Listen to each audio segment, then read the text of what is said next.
Ce 1er mars 2014, quelques nouveautés sont entrées en vigueur dans le Code de la route. Si la plupart n'ont qu'une portée assez limitée quant au nombre d'usagers concernés, il y en a par contre une qui a fait couler beaucoup d'encre dès son annonce, c'est le système de la tirette. Les objectifs ainsi que l'application concrète de ce système n'ont pas toujours été bien compris par tout le monde. Voici quelques explications. La tirette a pour objectif de mieux utiliser l'espace disponible et de fluidifier le trafic à hauteur d'un rétrécissement de la chaussée, dès lors que la circulation est fortement ralentie. Peu importe que le rétrécissement soit dû à des travaux, à un accident ou encore un aménagement permanent de la chaussée. Jusqu'ici, en cas de ralentissement près d'un tel rétrécissement, la majorité des conducteurs se rangeaient très longtemps à l'avance sur la bande qui devait continuer. Cela avait pour conséquence de former une longue file d'un côté et de l'autre de laisser libre une bande utilisée malgré tout par quelques conducteurs. Ces derniers se rangeaient par la suite un peu n'importe où dans la bande qui continuait, avec parfois de l'hostilité à leur égard de la part des usagers qui faisaient la file depuis un certain temps. C'est de tout cela dont on ne veut plus.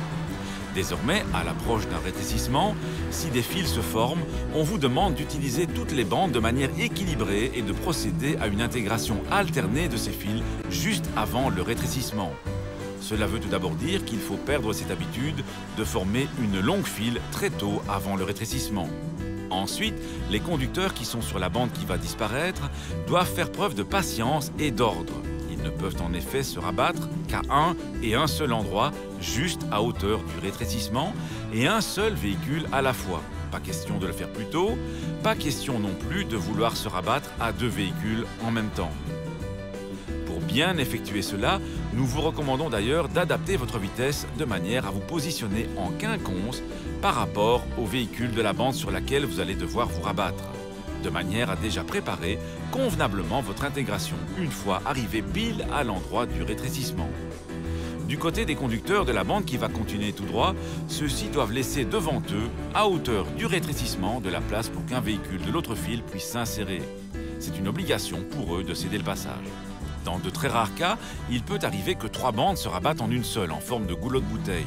Dans ce cas, les conducteurs de la bande du milieu doivent laisser passer devant eux un conducteur de la bande de droite, ensuite un conducteur de la bande de gauche, avant de passer à leur tour. Ceci étant dit, rappelons à nouveau que la tirette s'effectue uniquement quand la circulation est fortement ralentie à l'approche d'un rétrécissement. Si la circulation est suffisamment fluide, il n'y a donc pas d'obligation d'appliquer la tirette. On en revient donc au respect des règles générales ou de la signalisation en place. Si par exemple une interdiction de dépasser est présente, elle est donc d'application tant que des fils ne sont pas formés. Et dans ce cas, les véhicules circulant sur la bande de droite sont prioritaires. Enfin, la tirette n'est obligatoire que pour des rétrécissements de la chaussée. Elle n'est donc pas applicable dans d'autres situations comme par exemple l'accès ou la sortie d'une autoroute, ni un rond-point encombré.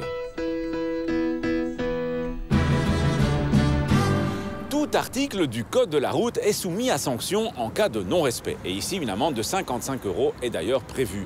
Mais là n'est pas l'essentiel. Ce qui compte, c'est que les conducteurs changent au plus vite leurs habitudes quand les conditions de la tirette sont d'application et jouent le jeu pour que les choses se passent pour le mieux, en évitant de forcer le passage pour les uns ou de faire de l'obstruction pour les autres. À la question de la semaine dernière, il fallait répondre que dans une rue cyclable, la vitesse maximale autorisée est de 30 km/h. À gagner cette semaine 2 fois une enceinte sans fil pour smartphone.